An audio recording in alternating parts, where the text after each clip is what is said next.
You have to see this. Republican Senator Lindsey Graham appeared on Fox News on the Sunday morning show and got asked about Trump's racist questioning of Kamala Harris's identity. We talked about in a recent segment him posting her birth certificate as proof that she's not actually black, but that's not what the birth certificate represents. It actually proves the opposite. So just really disturbing and distorted stuff. And across the Sunday morning shows, justifiably, all these Republican politicians have been getting asked about this. Why does Trump keep doing this? It's not our fault, because they'll get mad that people ask this question. The Republicans will. But it's not the interviewer's fault that your guy that you say should be president is obsessing over questioning and actually asserting that Kamala Harris has been lying about her identity. Which, by the way, while we shouldn't even get into this debate, they're wrong on the facts, as we reviewed in detail. But regardless, it's very disturbing to observe. So it also represents a weakness in their argument against Kamala Harris, because Trump's flailing. That's why he's doing this. And Lindsey Graham responded in the most bizarre way you could possibly imagine. So here it is, and then take a look at Lindsey Graham's response. Senator, I want to get to one other topic before we run out of time. President Trump has raised some incendiary questions about the vice president's racial identity. He reposted an image of her birth certificate on Truth Social this week after a lot of criticism for this comment. Listen here. She was always of Indian heritage, and she was only promoting Indian heritage. I didn't know she was black until a number of years ago when she happened to turn black, and now she wants to be known as black. So I don't know, is she Indian or is she black? Doesn't this kind of language alienate millions of black voters, including from your state? Yeah, 30% of my state is African American. Nikki Haley is of Indian heritage, and one of her children married an African American Clemson football player. So here's what I would say to... Wait. We'll go on, but what was that increase in volume? African American Clemson football player. Oh my gosh, I'm so uncomfortable. And why are you just citing... This is the I have a black friend equivalent of a political answer. It's just him saying, oh, well, I know Nikki Haley and she's Indian, and I know that a lot of black people are my state. Hey, and also Nikki Haley's husband's black, so yeah. Watch this again. This is so weird. They don't know how to handle the gross, disgusting characteristics of their own candidate. Yeah, 30% of my state is African American. Nikki Haley is of Indian heritage, and one of her children married an African American Clemson football player. So here's what I would say to President Trump. What the heck is that? I'm sorry, I've never let loose like that. Whoo! Why does he increase his volume? Someone explain it to me. Married an African American Clemson football player. So here's what I...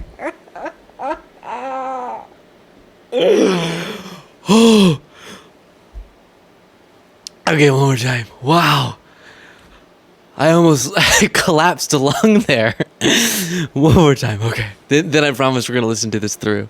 He is so uncomfortable with this question. African American. Nikki Haley is of Indian heritage, and one of her children married an African American Clemson football player.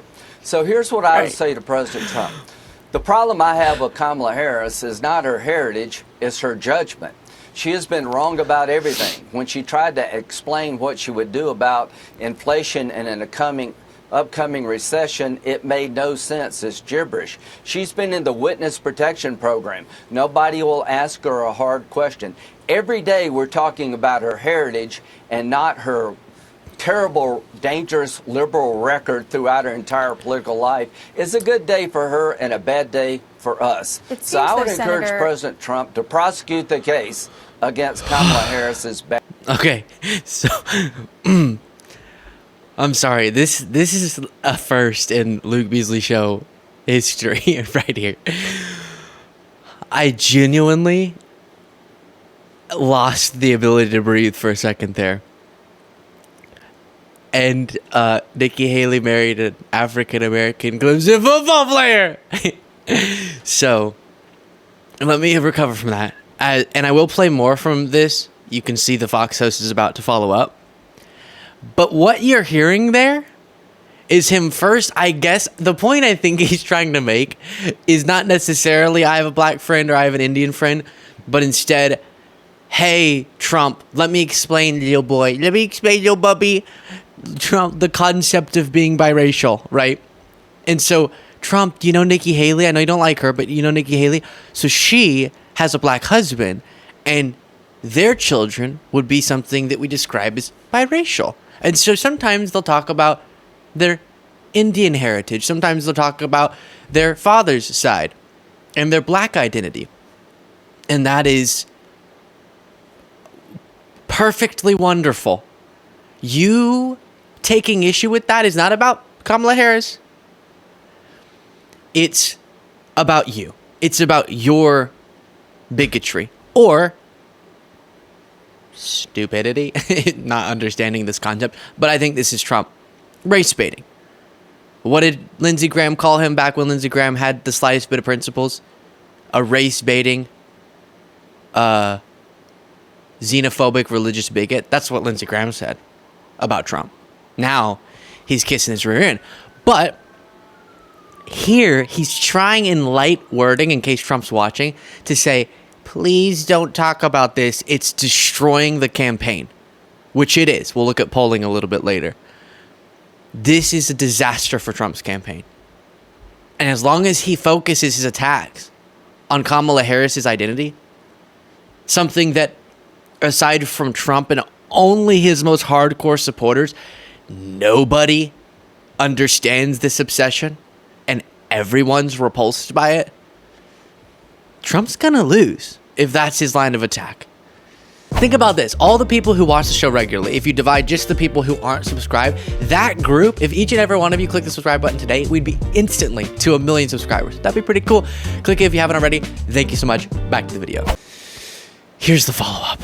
Bad judgment. It doesn't seem that he's received that message yet. I mean, he had an introductory speaker last night sort of double down on this conversation. Would you advise that he just stop talking about that? I'm sorry. I know some of you get really annoyed when I pause a lot, but there's just too much here to analyze. We need to do a forensic analysis of this interview. This is something to behold. Look at Lindsey Graham's smile. Whenever she falls up. And the form of his lips says I'm smiling. The look in his eyes says I'm dead inside. Okay, I hate this question so much. I hate that Trump's destroying the Republican Party. I hate that I sacrificed my dignity, integrity, and legacy for this buffoon. And now I'm stuck here. Night sort of double down on this conversation. Would you advise that he just stop talking about that? I think, Mr. President, this is your election to lose. It's important you win to reset a broken border and get the world in good order. The American people are looking to have their problems solved. I think your presidency was an incredible presidency for national security and prosperity, as to Georgia. Georgia's there for the taking. I think Governor Kemp was a great governor, lowering taxes, less regulation. I think if you voted for Kemp and you want to vote for Harris, that makes no sense. I'm hoping that President Trump and Governor Kemp can repair the damage. There's so much. I'll address the substance, don't you worry, your pretty little mind. But I'm just going to have to tell you all, you see this earpiece, Jaden, producer Jaden, in the control space, talking to it, and he just said, I've never seen a chin sweat, and I didn't notice that until now. Why is Lindsey Graham's chin so shiny? That's also another question. But we get the point. Oh, Trump, you're so amazing. We love you so dearly. And I just wish that you would focus on, I am teeing up this part, by the way, again, to play later. At some undisclosed moment, you are going to hear the Clemson football player moment again. But Lindsey Graham is trying in sweet, soft language to say, Mr. President, I love you so much. But we're going to lose if you keep doing this. So please stop focusing on this. And Lindsey Graham on that is correct. He is correct on the political strategy. But the fact that he can't muster the courage to say a little bit more clearly, don't attack her identity, make a policy case against her.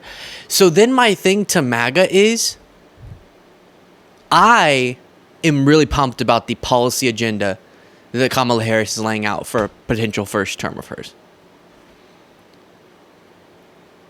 But I also have the ability to think up better lines of attack that you could use than what you're using now, which is the strange part. I'm not going to give them to you, but they're pretty obvious. You could go after policy things, do your normal fear-mongering. I don't know why you're struggling so much with that. It seems you just can't handle running against her for whatever reason. But the fact that you're failing to do that so badly, we're watching Laura Ingraham. I can't even play this clip again, otherwise it'll send me into a whole nother laughing fit, and we can't have that. But she literally, this is going to sound like I'm telling a joke if you haven't seen this video. She literally was attacking Kamala Harris, saying she's the hugger-in-chief, and played clips of Kamala Harris in the most uncontroversial way imaginable, hugging people.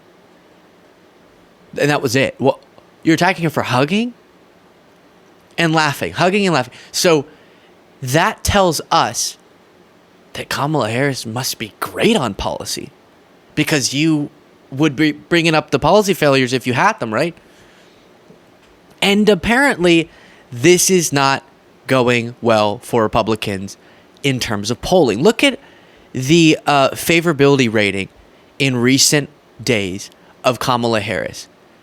Throughout this entire time, you have not seen a spike in her favorability as sharp as what we're seeing right now. Just in the last few days, all the way up to 42.4%, and my expectation is that will continue up. Look at that spike compared to any of these other spikes.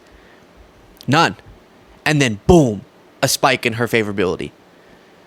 One of the polls we saw, this is an average of polls, but one of the individual polls we saw had her with a positive net approval rating, which is rare in these divided political times for a figure like Kamala Harris or a national candidate. And then look at this streak of recent polls.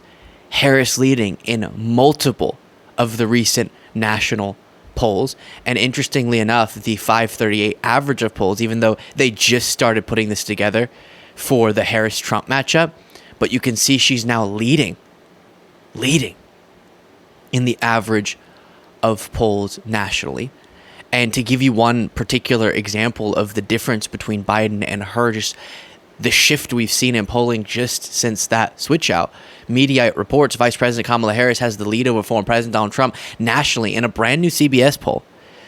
A poll that President Joe Biden was trailing by 5 points at the time of his exit from the 2024 race. And crucially, she's also deadlocked already at 50-50 with Trump across 7 battleground states. And it talks about how on July 18th, 3 days before President Biden withdrew from the 2024 race, the same poll showed Trump in front by 5 points nationally, 52-47, and then also leading in the battleground states. But then, now you have Harris leading 50-49 over Trump nationally.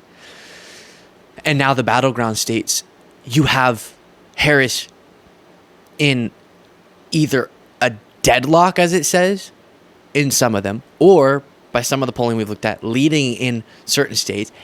Point is, we'll keep letting this develop. I think we still need a little bit more time to say this is the state of the race as the initial wave of Harris momentum has subsided. But number one, I'm really hopeful, and it's winnable. It's so winnable, which is the exciting part. There's work to be done. It's not inevitable by any stretch of the imagination that we're going to win, but it is so winnable, and that is really exciting for democracy. And as long as this is the answer in defense of Trump that MAGA Republicans are giving, it becomes that much more winnable. Percent of my state is African American. Nikki Haley is of Indian heritage, and one of her children married an African American Clemson football player. So here's what I would say to. So I guess I got mixed up. One of Nikki Haley's children married a black Clemson football player or something, and not Nikki Haley herself, which I knew in my head, but I said it wrong earlier. So there it is. Very interesting stuff. Let me know what you thought of all of it in the comments. And if you want to get extra content daily, you can do so by clicking the join button below.